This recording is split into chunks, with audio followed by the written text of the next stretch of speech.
Otoritas Jasa Keuangan atau OJK menyebut industri asuransi di tanah air masih diselimuti berbagai tantangan, dan tantangan yang dimaksud yakni perilaku dan budaya, tentu saja risiko iklim, sekarang juga ada inovasi digital, keamanan siber hingga inklusi finansial. Lalu seperti apa pelaku industri asuransi menjawab berbagai tantangan ini? Insight akan membahasnya bersama saya, Desi Anwar.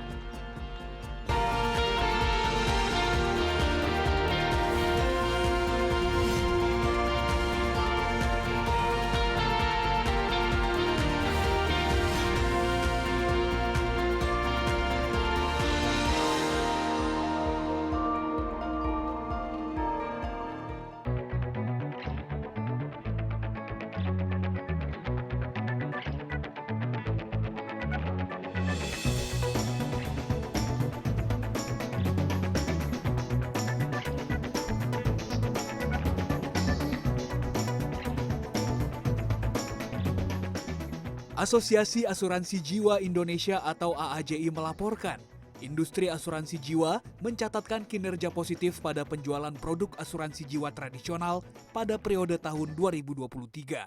Produk asuransi jiwa unit link juga masih diminati masyarakat yang membutuhkan fitur investasi pada produk asuransinya.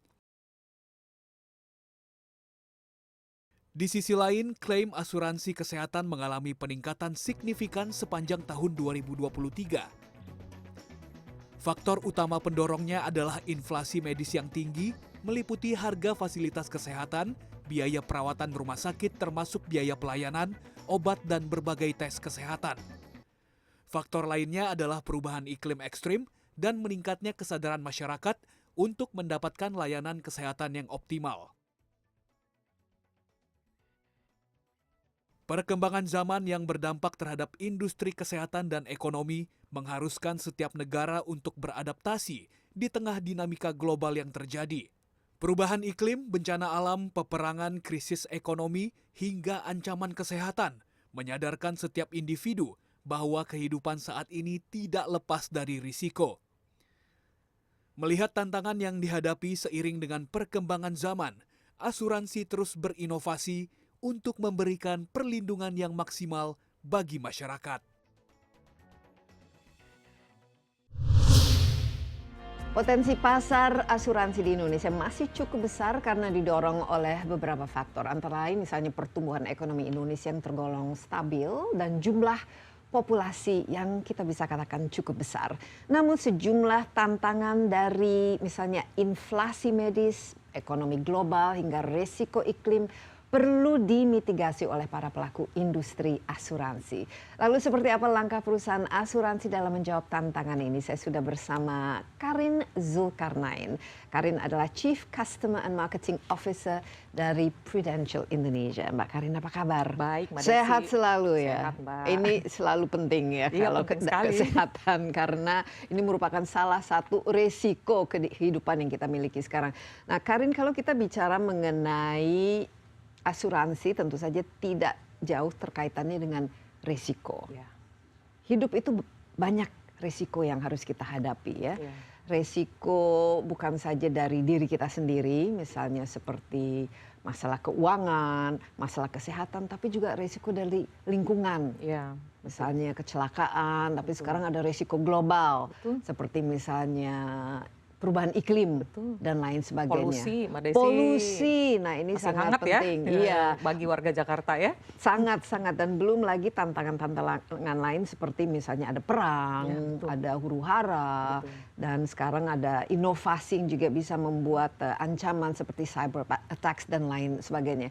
Nah, saya tertarik dari segi industri asuransi itu sendiri. Kita kan sudah dalam beberapa tahun ini banyak sekali resiko yang kita hadapi, Ya. seperti pandemi. Ya.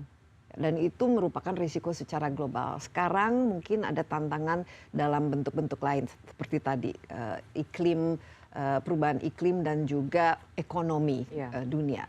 Bagaimana wajah industri asuransi, Ya. baik nasional maupun secara keseluruhan? Iya, untuk di Indonesia sendiri Mbak Desi, kita melihat ada penurunan dari sisi asuransi di Indonesia. Penurunan Dari sisi premium. Di tahun 2023, pendapatan dari sisi income asuransi untuk industri di Indonesia ada penurunan sekitar 7%. Yang artinya industri belum sepenuhnya pulih ya dari masa pandemi. Jadi penurunan karena pandemi. Satu, ada beberapa faktornya sih Mbak Desi. Oke, mungkin kita bahas satu-satu mungkin ya. ya. Apa aja tantangannya dari industri asuransi ini. Yang pertama itu penetrasinya masih relatif rendah.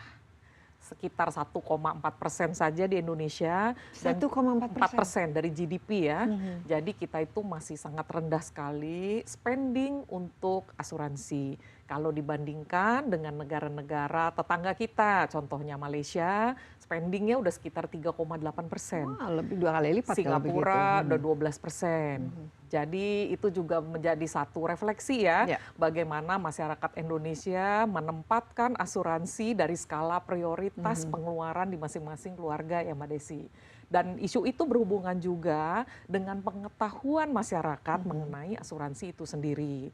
Tentunya ketika masyarakat belum benar-benar paham, akan berpikir beberapa kali sebelum membeli asuransi.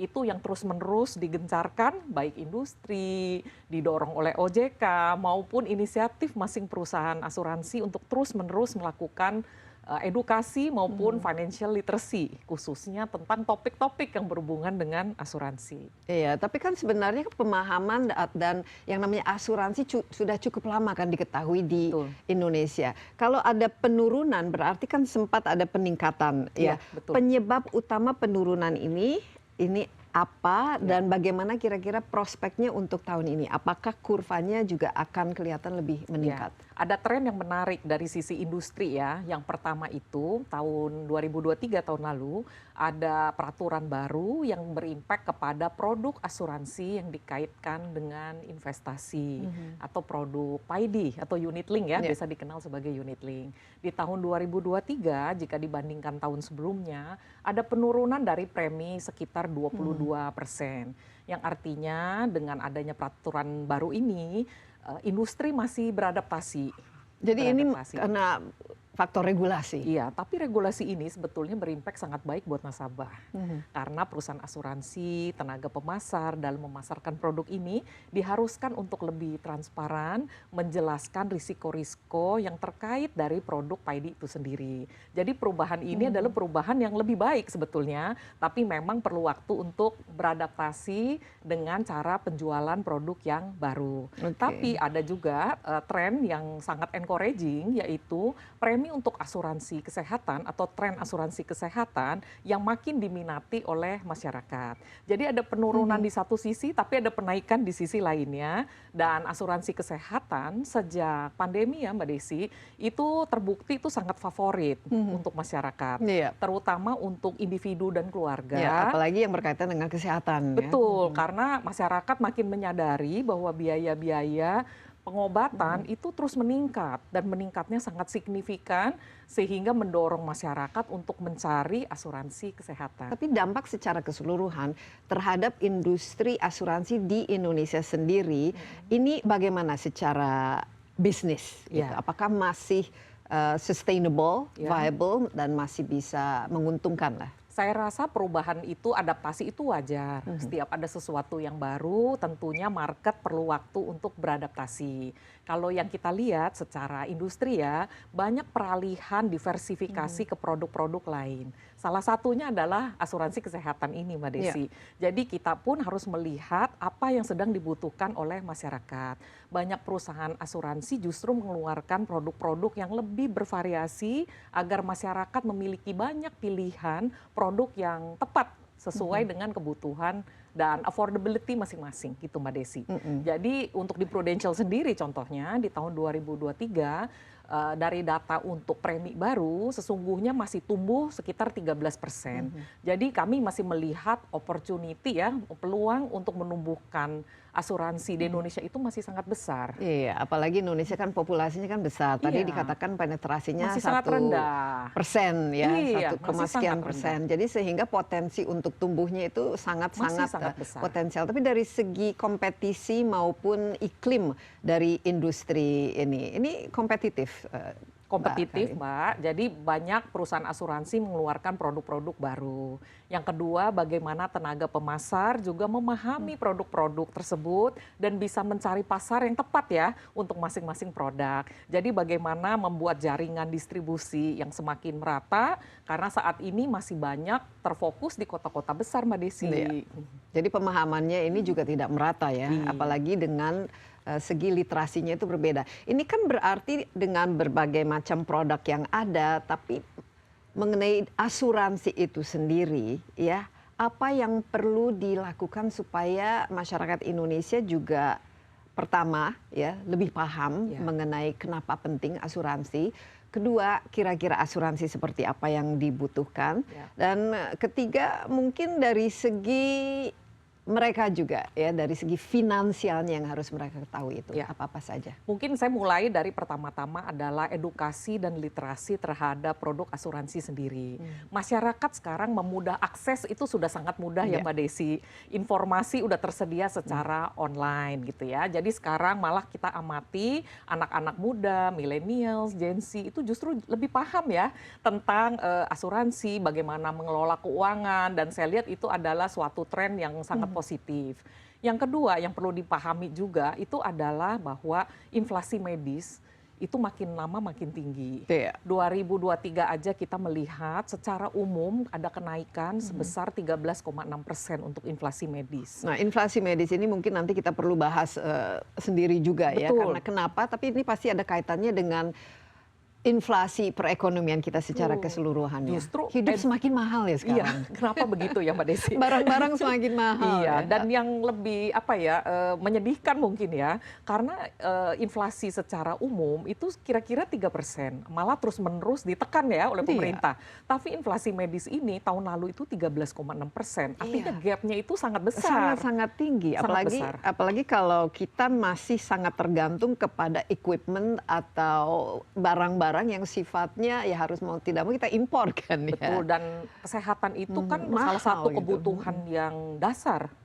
Dan ketika harganya itu semakin lama semakin tinggi, terutama di masyarakat yang pemilikan asuransi masih sangat rendah, Iya. ini menjadi isu nasional ya. Iya, Mbak sangat. Desi. Ini concern kita semua dan apalagi ini pasti dampaknya terhadap harga affordability Betul, ya. betul. Apakah harga preminya juga bisa disanggupi kan? Justru yang menarik Mbak Desi, untuk di kalangan anak-anak muda, banyak yang menunda pembelian asuransi. Tahu asuransi itu penting.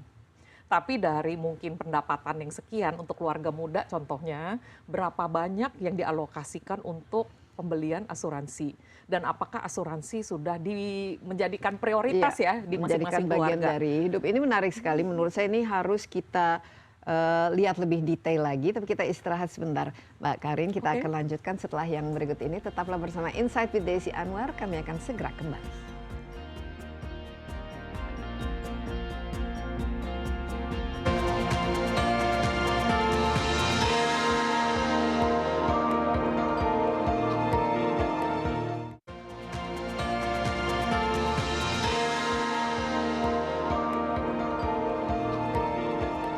Kembali bersama Insight with Desi Anwar, kita membahas mengenai tantangan industri asuransi. Sudah ada di studio bersama saya Karin Zulkarnain, Chief Customer and Marketing Officer dari Prudential Indonesia. Tentu saja kalau kita bicara mengenai asuransi tidak jauh dengan resiko ya. Idealnya sedia payung sebelum hujan. Betul Mbak Desi. Ya, dan asuransi itu justru menjawab supaya kalau bisa nggak kejadian, Betul. tapi kalau terjadi paling tidak ada cushionnya atau Betul. ada bantalnya sehingga kita tidak crash landing begitu. Betul. Apa dari segi produk-produk tadi kan di Indonesia katanya masih tampaknya belum prioritas, penetrasi masih rendah, mungkin pemahaman masih kurang merata.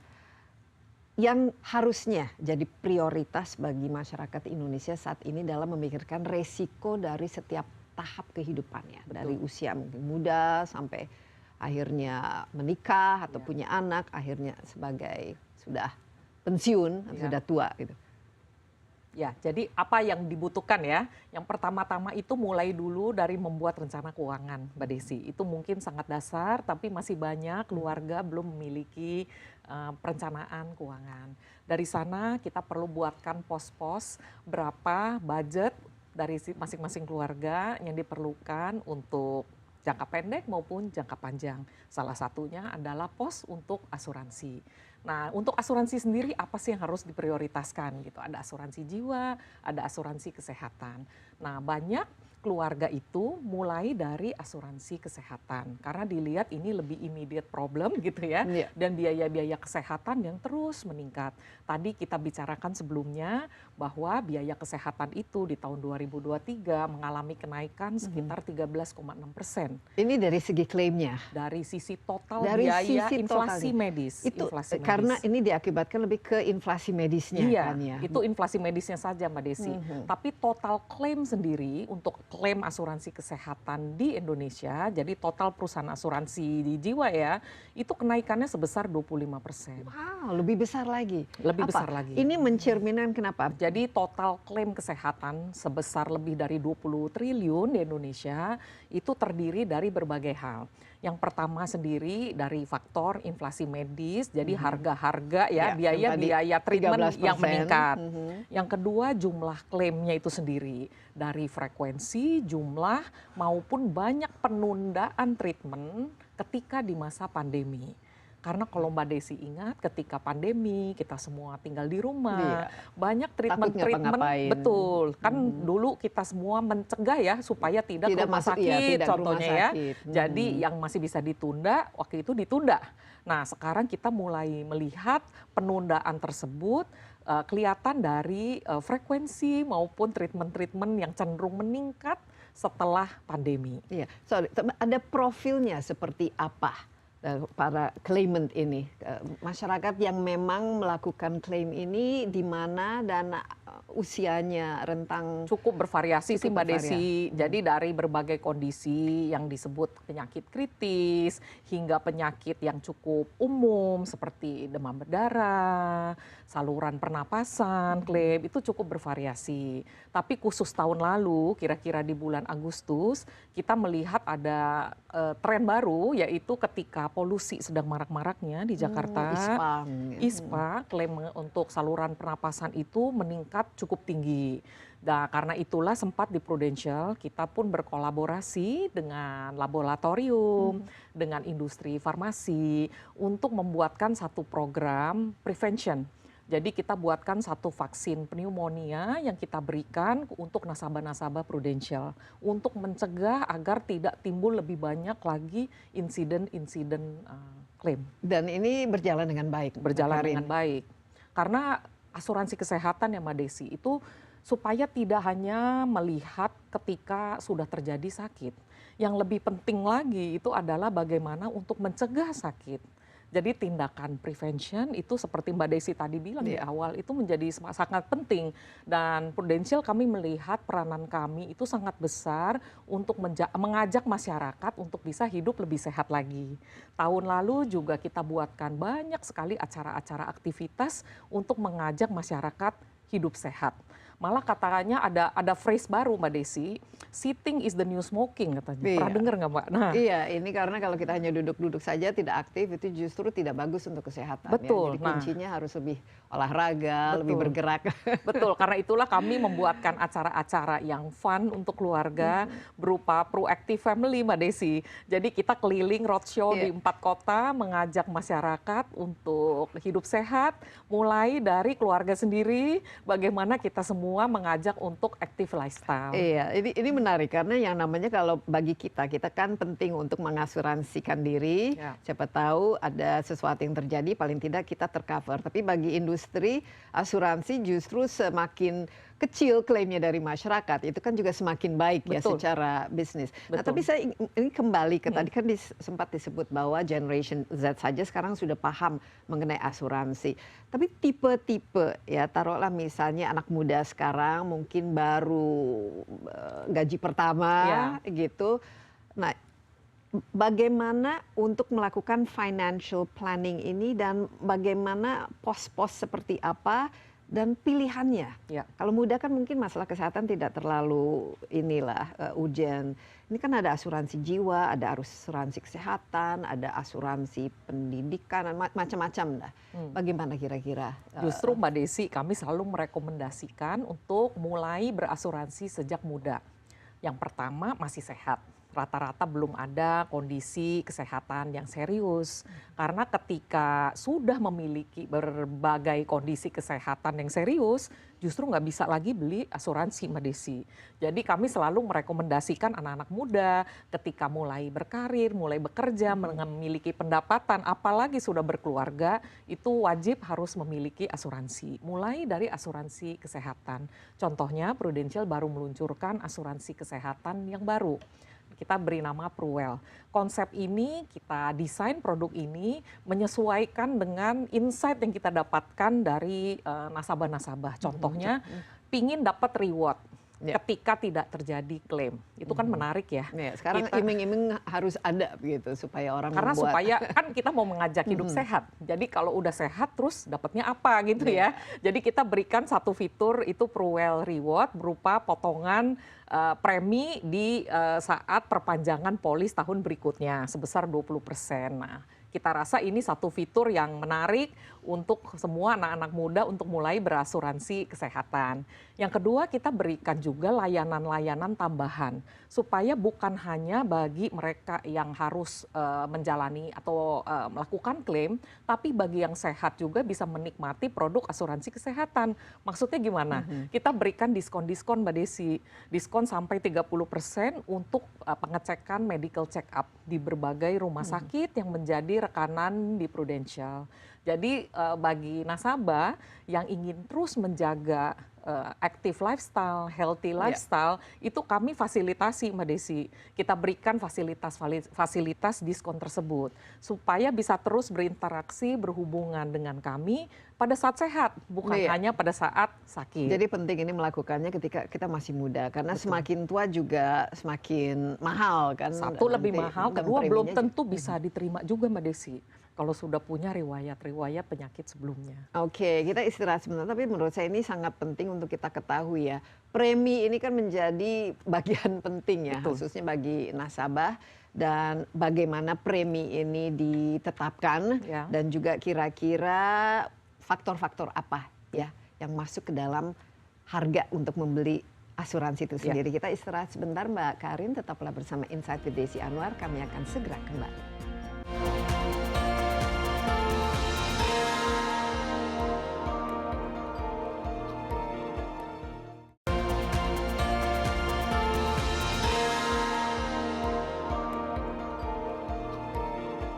Kembali bersama Insight with Desi Anwar, di studio saya ditemani Karin Zulkarnain. Karin adalah Chief Customer and Marketing Officer dari Prudential Indonesia. Kita membahas mengenai pentingnya literasi asuransi di Indonesia dan pentingnya kita memiliki asuransi secara keseluruhan, karena hidup ini ya mau tidak mau penuh dengan resiko. Paling tidak kita memitigasi resiko-resiko itu sendiri, yang namanya ya kecelakaan atau sesuatu hal yang terjadi itu tidak bisa kita duga.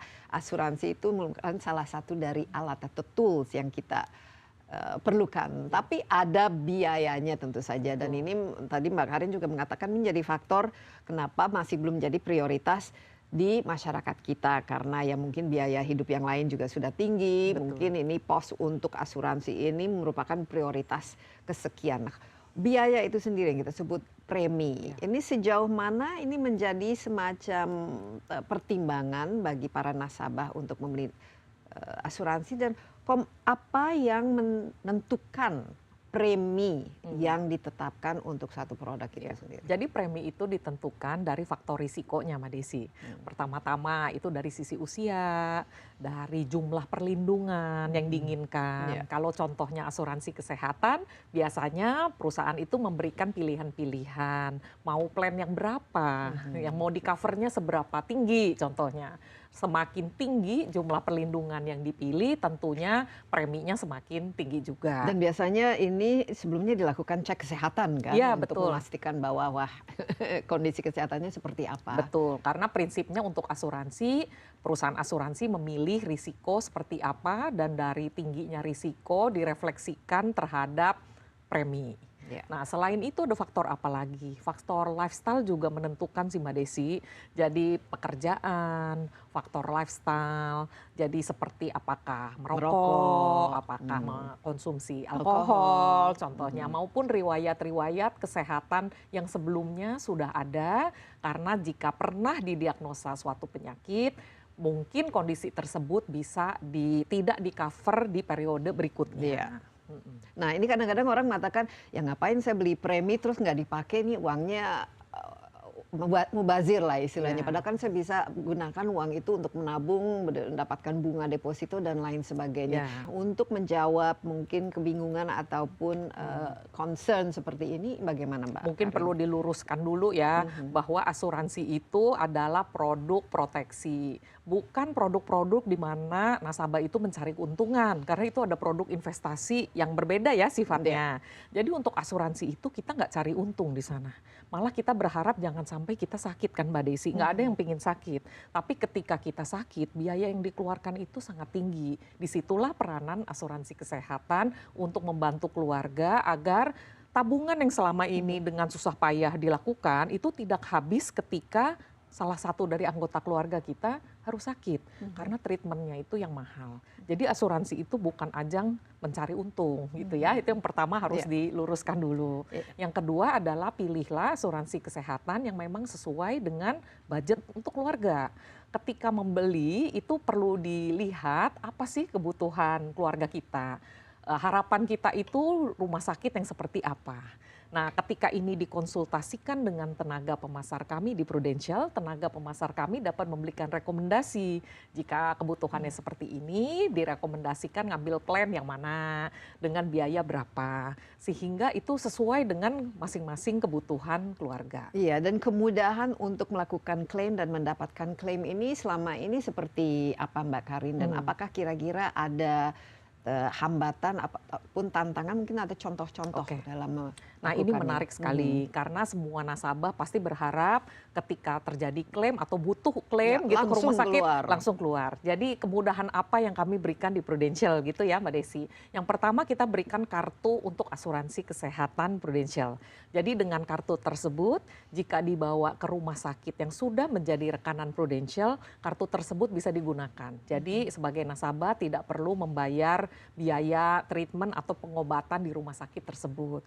Yang menjadi penting untuk nasabah adalah mengetahui rumah sakit yang menjadi rekanan Prudential. Itu cukup banyak sekarang. Itu udah cukup banyak. Nah, seluruh Indonesia sudah kan? ada. Jadi bisa diakses informasi tersebut di website Prudential maupun bisa bertanya ke tenaga pemasar kami.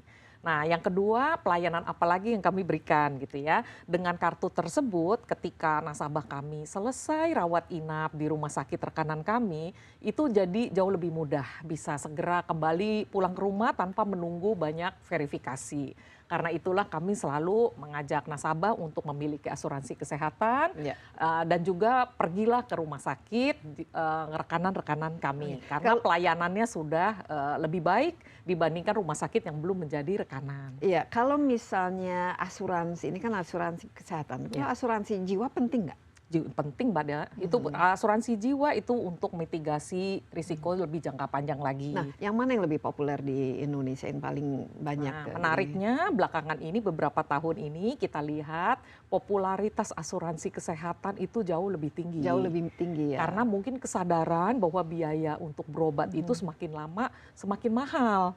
Karena itu asuransi kesehatan itu menjadi populer di beberapa tahun ini. Dan kalau dari segi harga preminya itu sendiri, ada peningkatan?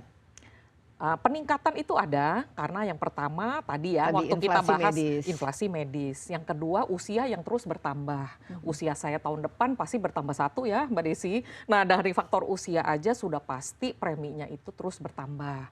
Makanya tadi kita rekomendasikan untuk mulai berasuransi ketika usia muda. Karena usia kita tidak bertambah muda gitu ya. Jadi harusnya beli asuransi itu kemarin gitu ya.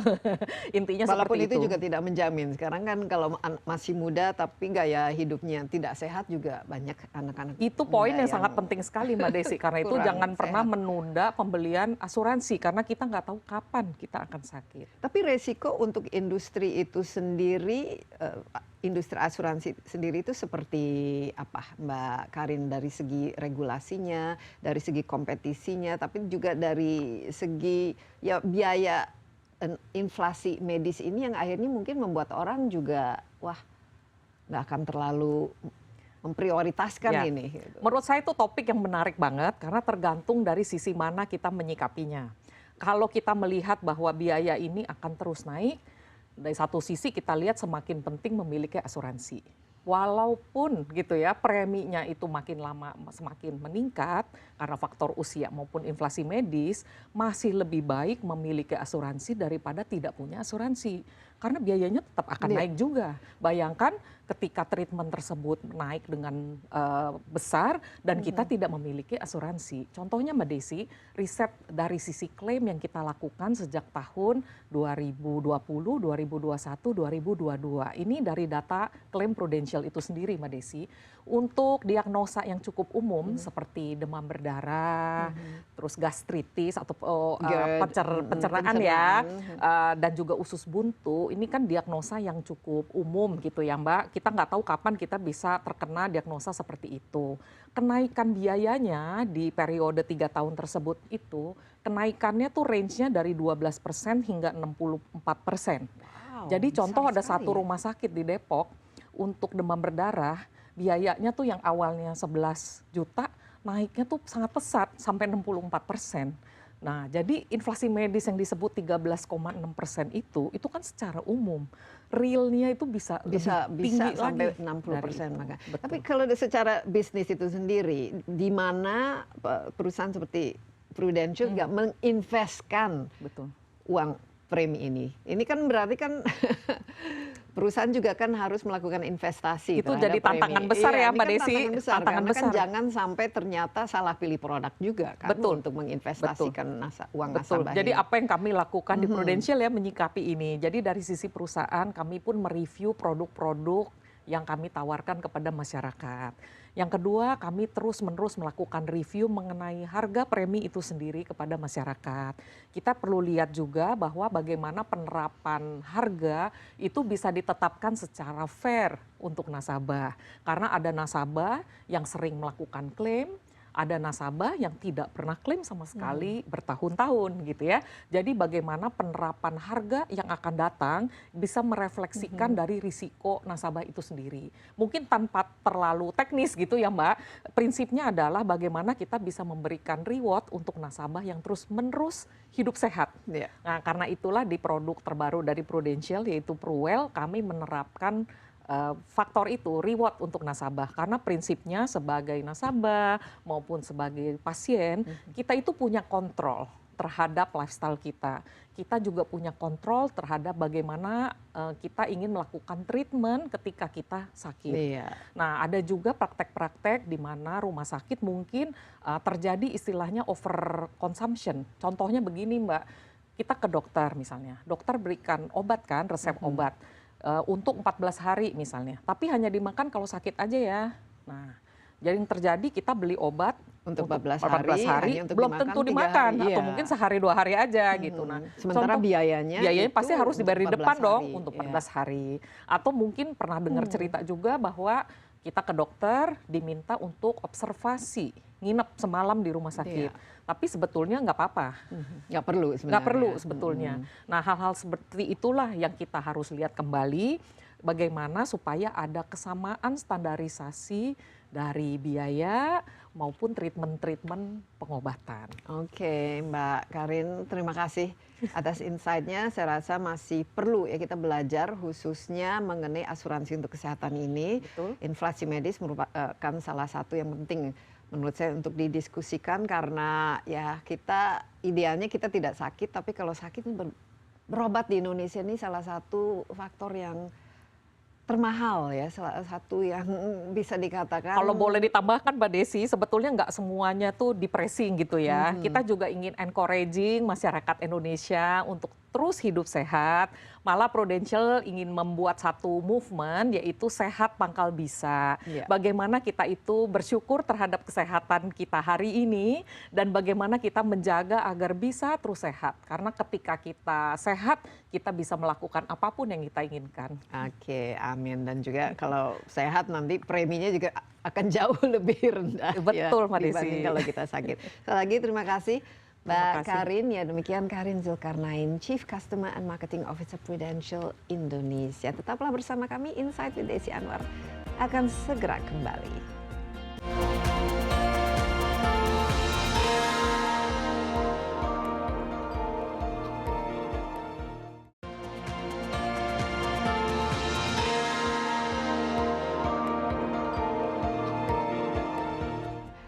Inflasi biaya kesehatan merupakan kondisi yang tidak dapat dihindari sebagai salah satu dampak dari inflasi ekonomi yang terjadi setiap tahunnya. Peningkatan biaya medis tentu akan memberi imbas juga pada meningkatnya jumlah klaim asuransi kesehatan. Nah, lalu bagaimana strategi yang disiapkan oleh perusahaan asuransi dalam mengendalikannya? Saya sudah bersama Dian Budiani selaku Chief Operations and Health Officer Prudential Indonesia. Mbak Dian, apa kabar? Baik, Sehat Mbak selalu. Desi. Tadi Sehat sudah selalu. bertemu dengan Mbak Karin, kita banyak sekali membahas ya mengenai kenapa asuransi itu tentu saja penting dan juga ini merupakan kalau di Indonesia penetrasinya masih cukup rendah. Betul. Sehingga potensi untuk industri asuransi ini masih banyak ya yang bisa dikembangkan. Tapi ada sesuatu hal yang menarik ya mengenai inflasi medis, karena ya pertama inflasi apalagi dipicu dengan inflasi ekonomi itu kan biaya hidup juga semakin lama semakin meningkat. Betul, Ini kan meningkatkan resiko jumlah yang harus kita keluarkan dari segi finansial. Premi asuransi kesehatan juga kan pasti terdampak. Kira-kira bagaimana gambaran secara keseluruhan inflasi medis ini, faktor-faktor utamanya seperti apa dan bagaimana ini berdampak terhadap bisnis asuransi kesehatan itu? Iya, betul sekali Mbak Desi. Sayangnya inflasi medis sangat tinggi sehingga jumlah biaya yang dibayarkan oleh pasien ketika dirawat inap juga tinggi sekali. Dan impact-nya ke perusahaan asuransi, jadinya klaim yang kita bayar juga tinggi, dan impact ke besar premi asuransi juga tambah naik. Nah, bagaimana kita harus menyikapi ini? Pastinya perusahaan asuransi harus mengelola risiko dengan baik ya Mbak Desi, supaya bisnisnya berjalan terus ini. Sehingga kalau di Prudential Indonesia itu kami mempunyai serangkaian strategi lah ya Mbak untuk bisa mengantisipasi dampak-dampak ini. Kalau Mbak Desi tadi tanya penyebabnya apa, ada beragam pastinya. Ada dari pihak nasabahnya sendiri atau pasiennya yang mungkin waktu pandemi nggak sempat berobat ya Mbak, tertunda jadi berobatnya sekarang. Atau nasabahnya juga mumpung punya asuransi nih, ya udah dirawat aja supaya lebih nyaman. Padahal mungkin ada sekian persen yang sebetulnya tidak perlu dirawat, bisa dirawat jalan sebetulnya. Dari sisi mungkin rumah sakitnya, karena ada teknologi-teknologi baru mungkin yang harus dimiliki oleh rumah sakit tersebut, sehingga investment diarahkan ke sana dan juga berdampak ke biaya juga ya Mbak ya.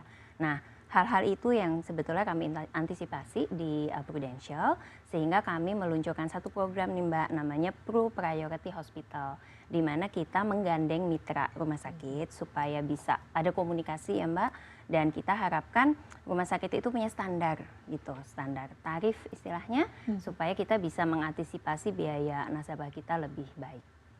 Cara pemilihan partner hospital ini, rumah sakit yang dijadikan prioritas ini, itu seperti apa dan gambaran rumah sakit di Indonesia secara keseluruhan? Saya lihat kan tren di kita kan justru kalau berobat tuh harus ke luar negeri. Contohlah sekarang nggak harus ke Singapura lah, tapi ke Malaysia juga sekarang merupakan jadi pilihan, ataupun ke Thailand. Nah di Indonesia ini bagaimana secara keseluruhan dari segi bukan saja pelayanan, tapi equipment yang perlu dimiliki oleh rumah sakit itu seperti apa?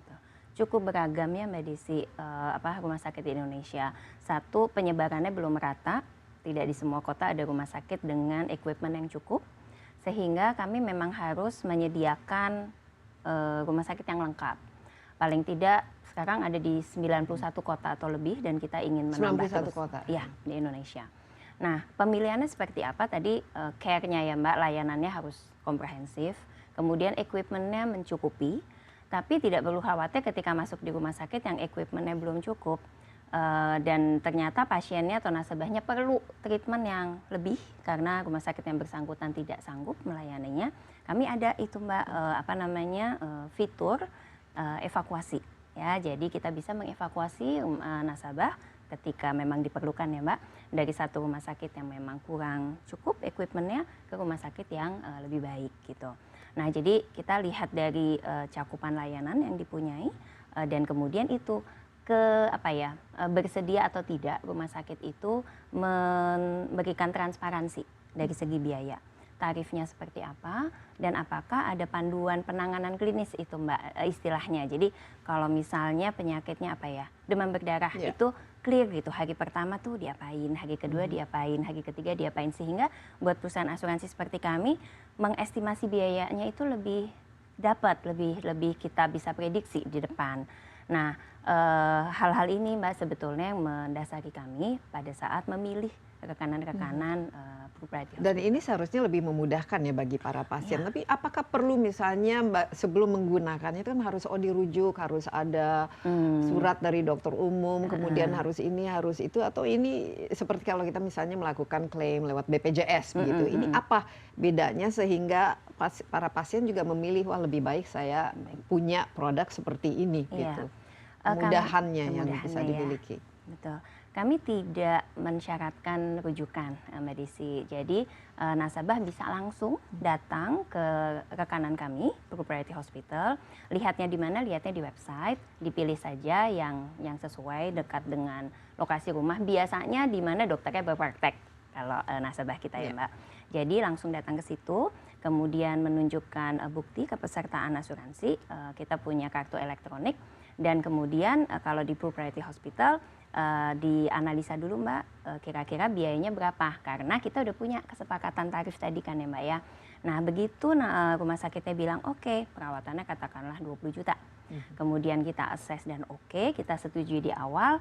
Nah nasabah menjalani rawat inapnya dan ketika tidak ada perubahan biaya atau rencana perawatan, waktu pulang tuh Mbak nasabahnya bisa langsung pulang. Nah pain point yang terbesar waktu kami belum melakukan ini adalah pas pulang mereka harus nunggu lama. Nah itu yang sering sekali dikeluhkan oleh nasabah dan kami mendengarkan keluhan itu sehingga kami menyederhanakan nih Mbak prosesnya. Di approve-nya di awal supaya waktu pulang tinggal bisa pulang. Langsung. Iya. Dan ini sudah berlangsung berapa lama Dokter Dian? Kita mulai dari September 2023, dari mulai 6 rumah sakit, kemudian kita berkembang terus sampai sekarang April 91. Di 91 kota Mbak, tapi jumlahnya sudah 290-an rumah sakit. Dan feedbacknya seperti apa sampai saat ini? Cukup baik? Jadi terus terang ini journey yang baru ya Mbak ya, tidak langsung bisa dalam semalam semuanya terjadi. Jadi rumah sakit juga harus menyesuaikan dengan proses yang baru, kami juga. Tapi alhamdulillah kalau kita lihat Net Promoter Score di rumah sakit Property Hospital ini biasanya lebih baik daripada yang bukan priority. Oke, kita istirahat sebentar. Siap. Mbak Dian, tapi kita akan lanjutkan setelah yang berikut ini. Tetaplah bersama Insight with Desi Anwar, kami akan segera kembali.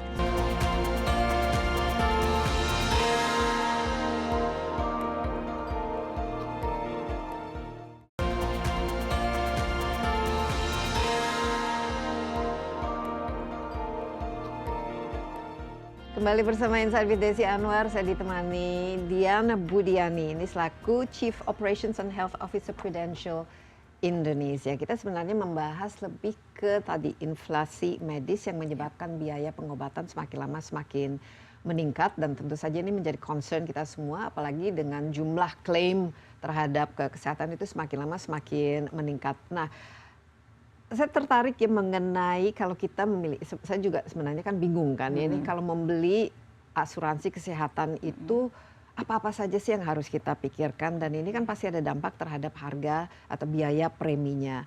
Nah kan biasanya ada pilihan ini untuk rawat jalan atau rawat inap, apakah ada ini itu. Jadi mungkin apa yang harus kita pikirkan dalam memilih satu produk asuransi kesehatan dan juga sesuai dengan tingkat kehidupan kita atau di mana usia kita saat ini sedang berada? Baik. Iya, pertama-tama mungkin disesuaikan dengan affordability karena itu tergantung perencanaan keuangan masing-masing keluarga. Ketika sudah tahu berapa besar yang dicadangkan untuk asuransi kesehatan dan mulai memilih, pilihannya salah satunya adalah mau dirawatnya itu di mana. Apakah mau di Indonesia saja atau di negara sampai ke luar negeri. Itu sangat menentukan besarnya premi. Kemudian cakupannya, apakah mau rawat inap saja atau hanya ada juga rawat jalan. Kemudian juga untuk dipertimbangkan juga ada value added services lain nggak yang diinginkan. Jadi misalnya,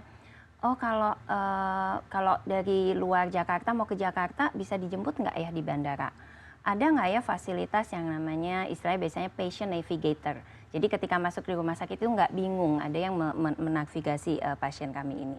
Kemudian juga ada nggak ya kalau ada diskon-diskon nggak? Kalau misalnya setelah saya dirawat, saya ingin melakukan treatment yang kebetulan tidak di-cover, ada nggak kemudahan-kemudahannya? Ada nggak follow up atau second opinion, di mana kadang-kadang nasabah itu bingung Mbak Desi. Udah treatment di satu rumah sakit, kok kayaknya saya nggak terlalu masih seret gitu ya. Saya mau nanya dong gitu, ya. Dokter shopping. Betul. Nah, jangan sampai kan dokter shopping kan berarti nasabahnya harus terus-terusan coba cari sendiri, padahal sebetulnya bisa ditanyakan. Nah, kalau ke Prudential Indonesia misalnya, kami menyediakan akses itu untuk nasabah bisa meminta second opinion, sehingga kita juga bisa carikan mitra rumah sakit sesuai dengan data kita ya Mbak Desi ya, untuk kondisi tersebut sepertinya bisa lebih cocok ke rumah sakit ini. Tapi tentu kembali ke nasabah yang memutuskan hal itu. Kalau profil masyarakat Indonesia, kita kan ada tadi tergantung affordability, tapi juga ada yang di daerah di mana mungkin pelayanan kesehatannya juga aksesnya tidak sebaik misalnya di kota. Ini bagaimana di Indonesia dan pengaruhnya itu terhadap premi kesehatan itu sendiri dan profil dari nasabah-nasabah yang akhirnya mereka membeli produk kesehatan. Ada nggak yang kita bisa pelajari mengenai masyarakat Indonesia itu sendiri? Sejauh ini yang kami amati terutama waktu COVID ya Mbak Desi ya, kita lihat telemedicine itu berkembang dengan pesat ya. Dan ini sangat membantu. Dan sangat membantu karena itu dimanapun nasabahnya bisa mengakses kan telemedicine itu, bisa lewat chat, bisa Zoom, ya. dan sebagainya. Itu menurut kami akses yang bagus sekali dan kami bisa lihat didukung ya oleh Kementerian Kesehatan juga. Nah, jadi telemedicine menurut kita bisa terus dikembangkan dan telemedicine ini juga bisa ditambahkan sampai dengan pembelian obatnya juga bisa di-cover. Kemudian juga kalau tadi kembali ke second opinion, pengen tahu kalau di rumah sakit luar negeri bisa nggak saya telemedicine? Bisa gitu. Nah, jadi faktor telemedicine ini menurut kami penting. Dan kalau kita lihat profil nasabah yang menggunakan, memang adalah nasabah yang mungkin berada di kota di luar Jakarta atau di kota yang lebih kecil menggunakan akses ini, dan kemudian digabung nanti dengan yang akses second opinion yang saya bilang itu Mbak, jadi lebih mantap. Oh, dari telemedicine saya dapat arahan seperti ini, ternyata pilihan rumah sakitnya rumah sakit A, B, C, sehingga nggak perlu yang tadi Mbak Desi bilang, dokter shoppingnya nggak perlu lagi, langsung aja ke situ. Ini kan akses, ini kualitas pelayanan dan dengan begitu banyak ya masyarakat di Indonesia yang mungkin tidak memiliki aksesnya, bukan ini berarti otomatis kan premi kalau misalnya di daerah sehingga harus dirujuk dan harus traveling atau pergi ke kota untuk dapatkan layanan, ini pasti berdampak dong terhadap premi yang dibutuhkan dan harus dibayar. Betul. Ketimbang misalnya kita tinggal di kota yang lebih memiliki akses terhadap kualitas pelayanan yang lebih baik. Iya. Kalau nasabah tinggal di kota yang lebih kecil, di situ tadi kan kita ada di 91 kota ya Mbak. Biasanya di situ ada rumah sakit terdekat yang bisa melakukan treatment, paling nggak treatment awal. Nah, kami ada contoh misalnya ada satu kasus tuh luka bakar Mbak Desi. Luka bakar terjadi di timur Indonesia. Kebetulan di rumah sakit tersebut tidak bisa melakukan treatment itu dan kami terbangkan pasiennya ke Jakarta. Karena memang treatmentnya bagus di sini. Nah, jadi memang fitur evakuasi itu Mbak menurut kami penting. Jadi telemedicine ada, evakuasi ada, dan seandainya pun sampai nasabahnya berpulang, juga ada fitur pemulangan jenazah ke tempat asal nasabah, gitu Mbak. Ini saya perlu edukasi juga dalam hal ini. Kadang-kadang kesannya kalau asuransi, sehingga tadi terjadi over prescription, perlu ini, harus cek ini, sehingga kan membiayanya tuh membengkak, tapi mungkin rumah sakitnya merasa nggak apa-apa kan pasti ada di cover oleh asuransi. Pasiennya juga lo nanti akan di cover oleh asuransi. Ini kan juga resiko ya, bagi dari segi pengobatannya itu sendiri maupun dari segi pembiayaan. Betul, betul. Nah ini betul sekali. Kebetulan kalau kami lihat ya, di Indonesia ini belum ada penerapan tarif ya Mbak. Jadi ada peraturan Kemenkes, kalau nggak salah nomor 3 tahun 2023 mengenai tarif, standarisasi tarif. Kalau untuk BPJS rasanya sudah diterapkan, tapi untuk swasta rasanya belum. Jadi biaya di rumah sakit swasta itu sangat beragam, mulai dari fee dokternya, harga labnya, mungkin harga dikasih operasinya. Obat-obatan yang tidak perlu. Betul, betul. Nah jadi dari sisi tarif dan panduan penanganannya. Jadi gitu. ini perlu ya, ada tarif sekali, yang standar. sekali. Ini ada upaya dari industri asuransi itu sendiri untuk mendorong pemerintah membuat kebijakan seperti ini. Ya, kami terus-menerus menyuarakan ini Mbak Desi melalui berbagai saluran. Jadi melalui regulator kami di OJK, kami sampaikan juga concern ini. Kemudian di Asosiasi Asuransi Jiwa Indonesia juga kami berdiskusi mengenai hal ini. Kemudian kebetulan OJK mempunyai MOU dengan Kemenkes, sehingga kami juga suarakan kembali. Memang perlu sekali paling tidak 2 hal Mbak Desi, tarifnya standar atau paling nggak ada minimum maksimum lah. Kami juga paham di berbagai kota tentu berbagai tarif, tapi paling tidak ada standarnya. Dan yang kedua ada panduan penanganan klinis, sehingga untuk setiap penyakit, setiap treatment itu ada panduannya. Sehingga tadi yang over treatment, over consumption, hanya murni karena akhirnya ya bisa lah ada, bisa di-charge gitu. Iya. Nah kalau sudah ada tarif dan panduan penanganan, rasanya over consumption bisa dipersempit dan pembiayaannya jadi lebih logis gitu ya. Dan jauh lebih bagus juga sebenarnya dari segi kualitas pelayanannya. Karena kadang-kadang kita mungkin tidak perlu ya jumlah obat yang sebanyak itu, yang terjadi malahan mungkin kita ya sakit karena obat-obatan itu, contohnya terlalu banyak antibiotik, itu kan juga nggak bagus. Kira-kira kapan ya ada regulasi seperti ini yang membuat atau ini sesuatu yang masih didiskusikan, rasanya belum ada. Jadi kalau peraturannya sudah ada tertulis seperti itu, tapi belum ada implementasinya. Sehingga dari Prudential Indonesia kita terpaksa approach satu-satu nih Mbak Desi, masing-masing rumah sakit kita bicara tarif dan panduan penanganan, tapi tentu tidak efektif ya karena diagnosa banyak sekali, kita mesti bikin panduan satu-satu dengan rumah sakit.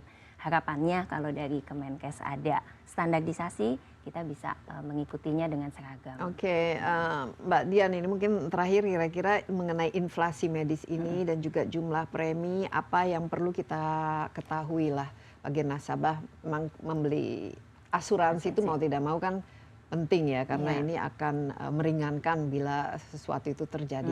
Tapi apa yang paling penting dalam mungkin kalau pesan yang kita sampaikan? Tipsnya mungkin dipahami dulu. Kalau sudah membeli produknya, tolong dipahami produknya seperti apa, mengcover apa. Kami banyak sekali nasabah yang sudah punya produk tapi mungkin lupa ya, atau mungkin dari awal memang tidak paham apa saja yang di-cover. Dan itu sering terjadi sampai sekarang. Sering terjadi sehingga terus nanti kaget ternyata kok saya masih harus bayar ini. Iya, betul. Nah, jadi ketika paham waktu sakit kan tahu ya yang mana yang di-cover dan mana yang tidak. Yang kedua, pahami juga bahwa produknya itu apakah preminya itu akan direview setiap tahun atau tidak. Biasanya kalau asuransi kesehatan tuh direview setiap tahun. Tergantung dengan kondisi kita dari tahun ke tahun. Ya betul. Satu, usia kita nambah terus ya Mbak Desi ya gitu.